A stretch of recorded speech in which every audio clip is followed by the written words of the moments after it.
accordé. Il a fait la promesse.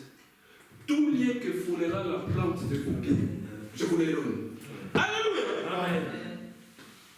Bon, maintenant, si les malades viennent ici, ils ne viendront pas pour nous, ils viendront pour Jésus-Christ. Or, lui étant le même hier, aujourd'hui et éternellement, mais ils seront guéris. Amen. Ce n'est pas votre problème. Notre problème, c'est de savoir être en communion avec lui. D'être intègre.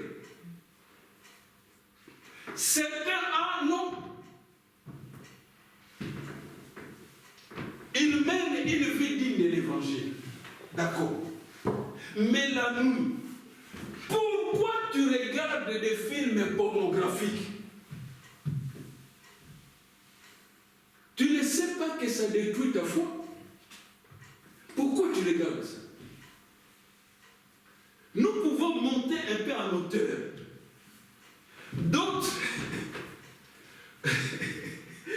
excusez-moi, mais je vais le dire comme ça. Oh, il y a un commandant la kodo d'Abana. Mais pourquoi faire ça? Où est la crainte de l'Éternel? Tu vas nous faire perdre des combats. Nous voulons être des vaillants chrétiens. Nous voulons changer la Belgique. Pendant que j'ai préparé mon message, le Saint-Esprit me surprend toujours. Il me dit, les Belges ne savent pas que les Belges, ils sont nés ici en Belgique. La Belgique va les condamner. J'ai dit, mais Saint-Esprit, comment il va les condamner? Il dit, as-tu vu le clocher qui est placé à l'hôtel de ville? Qui a déjà vu ce clocher-là? L'hôtel de ville de Bruxelles. C'est Liliane, qu'est-ce qu'il y a au-dessus là? C'est la statue d'un ange en train de terrasser des dragons. Ils ont mis là-haut. Est-ce que je dis la vérité? Ils appellent Saint-Michel terrassant les dragons. Ça veut tout dire. Bon, maintenant, si vous demandez aux Belges quelle est la signification de cette statue, ils vont rigoler. Et ils disent c'est une allégorie. Allégorie, ça signifie une représentation artistique. Ils vont dire c'est la victoire du bien contre les mal. Voilà la scripture qui va les condamner. C'est-à-dire, les Belges ne réalisent pas que cette statue-là, ils l'ont mis et ils pensent que c'est la rigolade, mais c'est en rapport avec Apocalypse. Quand le Saint-Esprit me l'a montré, je suis tombé de nuit. Je crois que je vais trouver les passages. Apocalypse.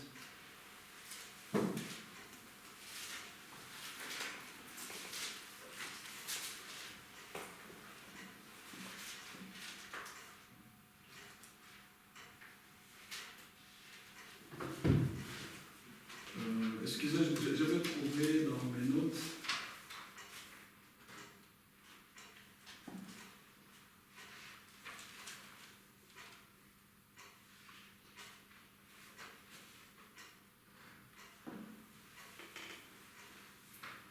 Nous allons le lire. Apocalypse 12.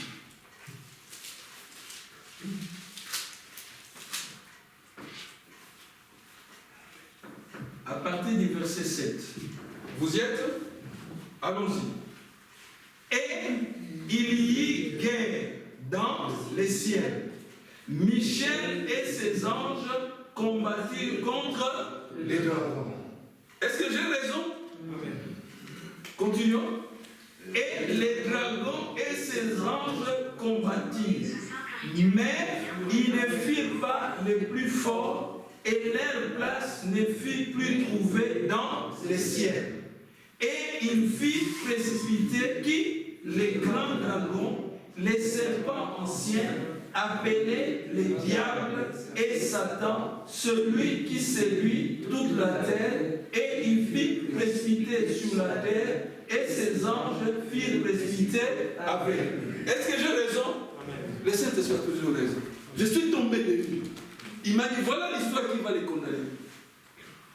C'est-à-dire, ils ont mis cette sculpture structure-là et croient que c'est la rigolade.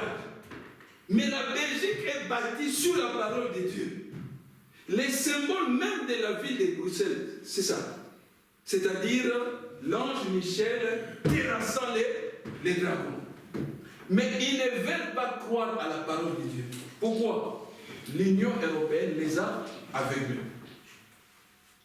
Si les Saint-Esprit me l'ont montré, c'est pour dire ici nous sommes dans la Bible et on nous montre Michel, c'est-à-dire l'ange Michel, combattant qui? Les dragons. Quand nous sommes ici livrant la bataille, quand je prêche ici, je suis un ambassadeur du ciel. Si réellement Jésus-Christ m'a choisi, commissionné comme ambassadeur, ça signifie que toute la puissance du ciel est avec nous. Est-ce que vous le croyez? Amen. Ça signifie que Jésus-Christ, c'est-à-dire le chef des armées célestes, est avec moi. Voilà pourquoi quand Mouzé Aïdine Abala s'était rendu à la campagne d'évangélisation de Tommy Osborne, il voulait tabasser Tommy Osborne. Il n'a pas pu. La suite, c'est que quand il a vu la dame qu'ils avaient amenée là, avec les yeux aveugles, la dame a vu, Aïdine Abal a commencé à paniquer. Il dit donc, je réalise que cette histoire de Jésus-Christ, c'est très dangereux. Il a commencé à paniquer dans la campagne. Alors, des idées lui étaient venues. Il dit des hypothèses. On prend la dame, on détale. Parce qu'il disait, je suis sûr que ce Dieu-là se cache dans la foule ici. Donc, à tout moment, il peut me frapper. Avant qu'il me frappe, je prends la dame, allez, on détale. Alors, il cherche ses amis qu'il avait cachés là dans la foule. Il regarde. Ils étaient venus ensemble. Mais dès que la maman a crié, je vois mes yeux se tourner. Tous, ils ont détalé. C'est ce que la Bible dit. Baboya nanzela moko. Babopanza nanzela sa. Alléluia. J'aime la Bible. Alors, Mouzé Aïdine Abala regarde ses acolytes. Ils ont détalé. Chacun d'eux se sentait en danger. Il disait, Jésus-Christ c'est qui opère ces choses, qui a touché ça là. Donc, même si nous nous cachons dans la foule, c'est que Jésus-Christ est dans la foule. Alors, à tout moment, il peut nous donner un coup au tête. Quitter les liens. Le lien est en danger. En Lingala, Maï et Zaya Kopeba. Tous, ils ont détalé. Mouzé Aïdine Abala est resté seul. Alors, il veut attraper la maman. La maman dit, mais non.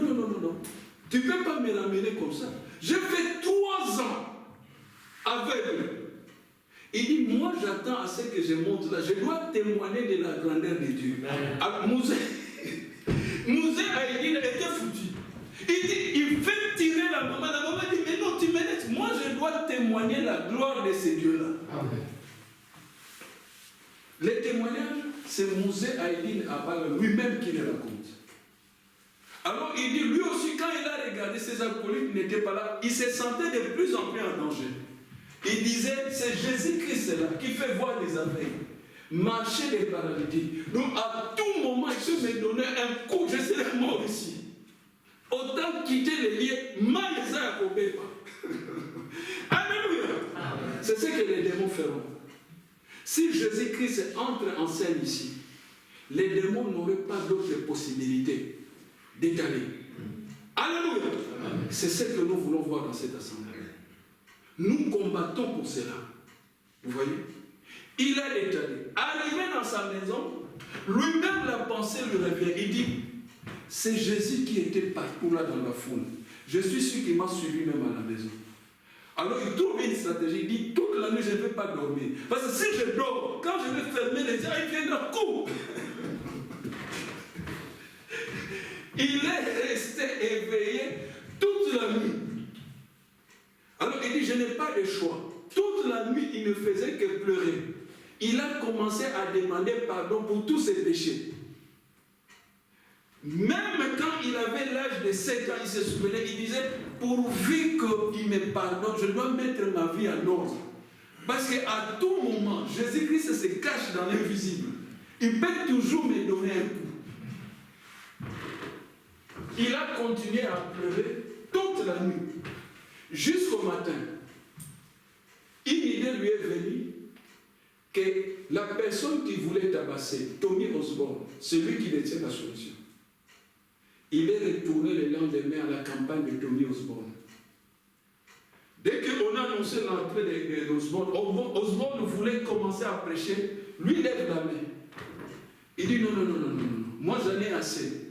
Il faut commencer d'abord par me baptiser. J'aimerais être en nombre avec ce Jésus-Christ. Parce que Mouzé Aïdine Abala se sentait toujours en danger. C'est-à-dire, lui, il voyait Jésus-Christ partout. Contrairement à beaucoup de chrétiens, ils voient Jésus-Christ seulement dans l'assemblée. Mais nous devons avoir la vision qu'avait Aïdine Abala. Même quand vous allez dans la toilette, Jésus-Christ est là. Certains, ils ont l'occasion de se rendre par exemple en voyage au Congo. Là, au Congo, ils croient que Jésus-Christ est resté en Belgique. En Belgique, on les connaît comme diacres. Mais au Congo, on les connaît comme un ambianceur. Alors lui, il croit qu'il peut tromper comme ça le Seigneur. Faux. La Bible dit, il ne sommeille ni ne dort. C'est lui qui garde Israël. La Bible ajoute, tout est à lui devant le Seigneur. Quoi qu'il en soit, retournons pour terminer aujourd'hui dans les textes les vaillants guerriers, David. Maintenant, David avait un secret. Le secret de David, c'est une onction. Pourquoi l'onction? Quand je préparais les messages, le Saint-Esprit me disait, même si ailleurs on ne nous accepte pas comme prédicateur, comme quelqu'un appelé par Dieu pour prêcher l'évangile, le Saint-Esprit ajoute, Dieu nous a donné ce qu'on appelle un passeport diplomatique du ciel. Ça signifie quoi? Nous devons voyager dans le monde entier. Si vous interdisez frère Jean de venir prêcher à Boxtal, mais peine perdue, le monde entier est ma chair. Je ne vais pas m'efforcer. Je ne me suis jamais efforcé pour aller prêcher. C'est Jésus-Christ qui oriente. Frère Kanda est là. Je ne lui ai jamais demandé de prêcher. Jamais. Mais c'est Jésus-Christ qui me guide. Pourquoi? Je dois me laisser conduire par le Saint-Esprit. C'est très dangereux de prêcher. Ce jour-là, si Tommy Osborne n'était pas préparé, il allait recevoir de la part d'Aïdine Abala et sa bande une raclée.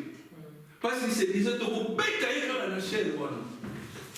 Et la stratégie d'Aïdine Abala, c'était casser surtout cette gueule qui prononce tout le temps Jésus-Christ. Il faut casser ça. C'est le diable qui fait ça. Alléluia. Amen. Donc, mes bien-aimés frères et sœurs, quand notre tour arrivera d'aller prêcher l'évangile dans le monde entier, soutenez-nous. Vous ne savez pas combien nos vies sont exposées.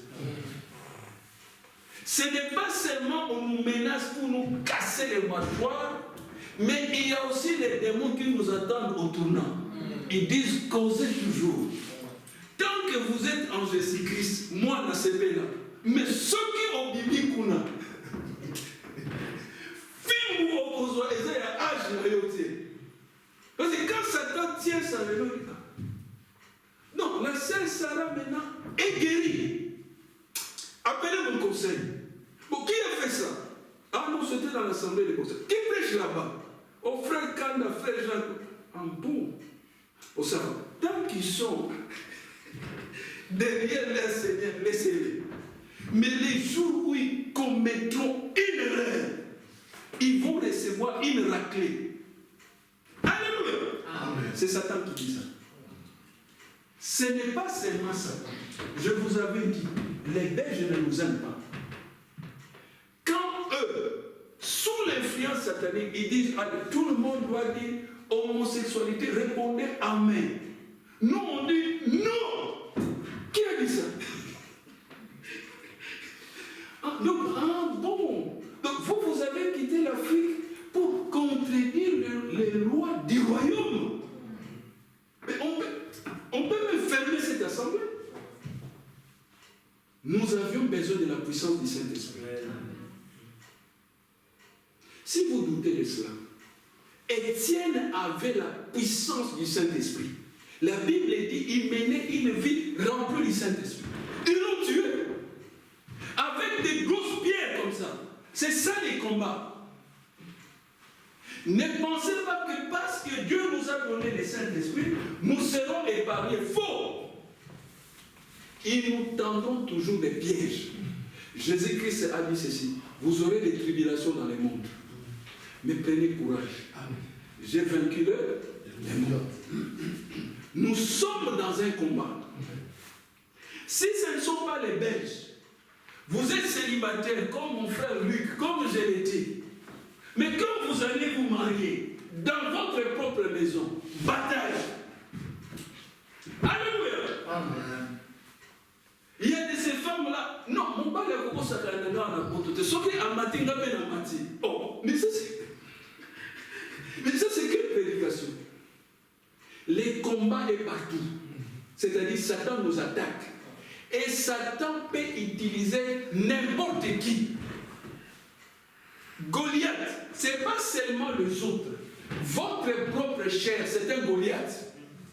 Vous devez maîtriser votre chair. Il y a des gens parfois, quand ils se fâchent, faites attention avec vos assiettes. Il va tout casser. C'est ça Goliath.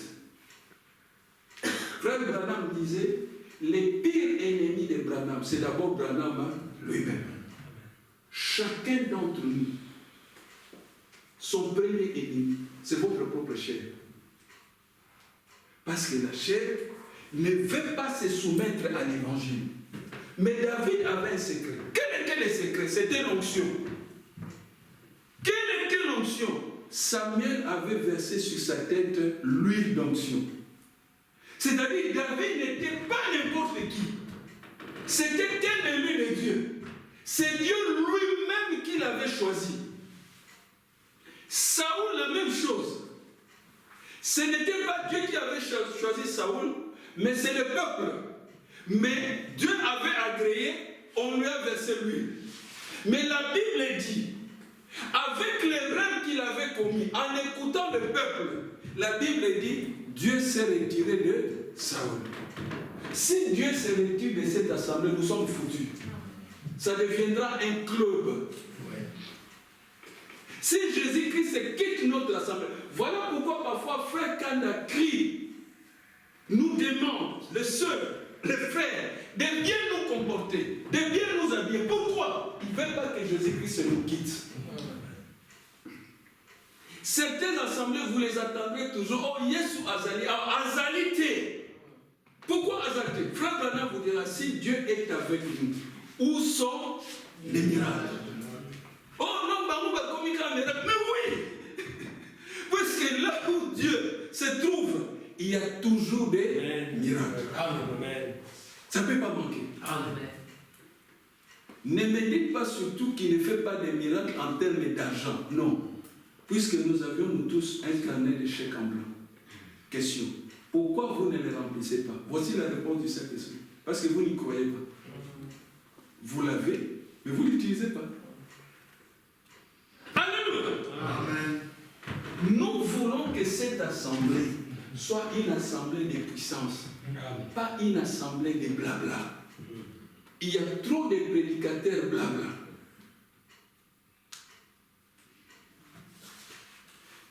Si Tommy Osborne était un prédicateur blabla, ce jour-là, dans sa campagne, il allait être tabassé. Mais Tommy Osborne, qui avait reçu l'imposition des mains des frères Branham, c'est-à-dire l'onction. C'est l'onction qui fait la différence. C'est pas parce que tu prêches tous les jours dans ton assemblée, alors tu deviens ami de Dieu. Bamba, Saoul était là. Quand Goliath s'est présenté, les types détaillés. La Bible donne la raison. Parce que Dieu n'était pas avec Saoul. Bon, maintenant, quand David, qui avait l'onction, va défier, tuer Goliath, je vais terminer par là. Saoul a commis jaloux. Il faut n'a pour ma petite one. Et ça se répète même dans des assemblées. Dès que Dieu élève un parmi nous. C'est un pentecôtiste. C'est un dénominationnel. Mais quel biloko amabé? D'ailleurs, il ne prêche plus le message. Quel message? Au lieu de parler de cette sorte, il y a communiqué un miracle. Mais c'est la prédication de Jésus-Christ. Dites-moi, quand Frère Branham prêchait, il y avait des miracles ou pas? Il y en avait. C'est ça qui authentifie la présence de Dieu parmi les siens. Amen. Dieu n'est pas là pour parler, embêter les gens. Non. Dieu, il est miraculeux. Frère Branham prêche une prédication, Jéhovah des miracles. Amen. Mais quand nous, on insiste, oh non, comme il y a un miracle, Frère Jean-Claude a comme une pentecôtiste. D'accord. Frère Branham a dit, ramenez le cœur vers le Père de la foi apostolique. Amen. Amen. Nous avions déjà reçu passeport diplomatique du ciel. Au Kangi, Tokei ailleurs.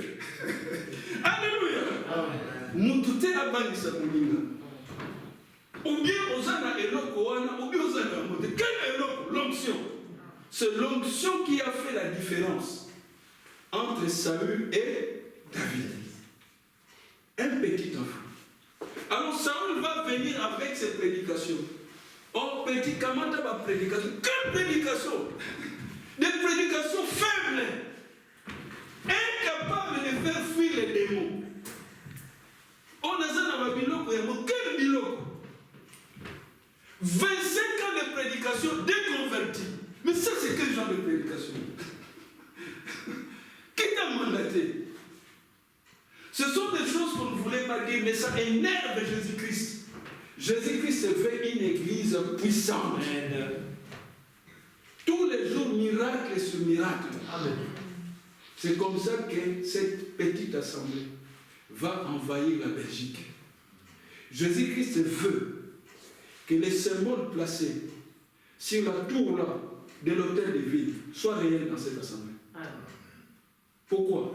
Il nous a donné la puissance de dominer sur tout pouvoir de l'ennemi. Amen. Tous les démons sont des Banabatekita. Y compris Covid Omicron. Nous allons les battre au nom de Jésus-Christ. Nous avons Nous avions déjà des passeports diplomatiques. Si la maladie résiste, nous avions compris la tactique. Jeûne de 3 jours, à sec. Alors on va voir comment ces démons vont résister. Notre détermination est déjà là. Partout où nous allons rencontrer Satan et les démons, il faut mailler Ezalayago Beba. Pourquoi? Le Saint-Esprit en nous ne supporte pas leur présence. Jésus a dit, chassez les démons. On ne peut pas les accepter parmi nous. Amen. On doit les chasser. Amen. On doit les traquer. Quand David a vu l'armée de l'Éternel d'étaler devant cet incirconcis de chair et de cœur. D'étaler. David, mais il n'a même pas les signes de la circoncision. En d'autres termes, mais cet type n'a pas le Saint-Esprit. Comment l'armée de l'Éternel peut paniquer? Je vais terminer par ceci. Vous savez, il y a des prophètes, je crois que c'est Élisée. Je vous ai pris beaucoup de temps. Il marchait avec son aide. Alors il y avait les ennemis qui traquaient Élisée. Et puis son aide signale, dit, prophète, regarde les ennemis, nous sommes foutus. Le vôtre dit, on est avec Jésus-Christ foutu. Comment foutu? Mais prophète, on t'a payé seulement 69 €. On avance. On est avec Jésus-Christ. La Bible dit, l'or et l'argent lui appartiennent. Frère Branham ajoute, vous avez les chèques en blanc, oui ou non? Oh, on l'a. Alors, on avance. Alors, ils avançaient. Mais là, il voit la troupe là. Il dit, mais on va se faire tuer. Se faire tuer avec Jésus. Jésus-Christ. Mais ça, c'est la rigolade. Quelqu'un serait malade ici. Nous avions Jésus-Christ ici. Et il rentre malade. Alors ça, c'est un Jésus-Christ déjà mort. Pas de ressuscité. Alléluia. Amen. Les prophètes, on avance. Et puis, comme son aile n'était pas rassurée, il dit, bon, arrête-toi. Seigneur, ouvre les yeux. On lui ouvre les yeux. Nous appellerons ça les yeux spirituels. Il regarde. Ah! Qui était là? Toutes les montagnes, entourées par quoi? Donc quand vous nous voyez ici, nous époumoner, commencer à prêcher, défier Satan. Mais vous ne savez pas ce que nous voyons. Nous sommes entourés par toute l'armée céleste. C'est pourquoi nous n'avions pas peur. Nous ne paniquons pas. Nous savons à qui nous avions confié nos vies. C'est les chefs de l'armée céleste. Si Dieu pouvait nous ouvrir les yeux. La Bible dit, l'ange de l'Éternel campe autour de ce qu'il est créé. Toute personne qui entrera ici, il est sous contrôle. Les anges sont ici. Oh, les anges n'existent pas. Vous devenez un saducéen. En d'autres, vous devenez un incrédule. Vous devenez un Européen, un Belge. Ils ont mis l'ange sur les clochers de l'hôtel de ville, mais ils n'y croient pas. Et ils croient à la fête du doudou. Les Saint-Esprit me l'a montré. Quand un monsieur trimballe un truc là vert, alors on sort un fusil, on met la poudre là, il dit, avec toi. Mais ça, c'est la rigolade. Ce n'est pas un dragon. C'est un simulacre. Alors quand on dit, on annule cette fête des doudous bidous, non, on ne peut pas annuler. On peut même vous tabasser, frère Benoît. Hein? On ne peut pas annuler le doudou. Pour eux, on doit annuler l'évangile, la Bible, ils n'en veulent pas. Mais les doudous là, en monstre, quand ils sortent un truc là vert avec une longue queue là, tout le monde dit dragon, dragon, mais c'est l'enfantillage ça. Même Camille qui est là, entre les mains de sa maman, quand il regarde là, c'est la rigolade, c'est rigolo. Pardon, William, c'est William. J'ai une cousine qui s'appelle Lily, c'est pourquoi je le pose. Donc voilà, c'est la rigolade. Les vrais combats se déroulent ici. Que les Belges viennent ici combattre les vrais dragons. Les vrais dragons, c'est Satan. Mais qui arrête avec cette histoire-là, ces similacres-là. Oh, faites de doudou, doudou. Quel doudou? Nous voulons des combats, la bataille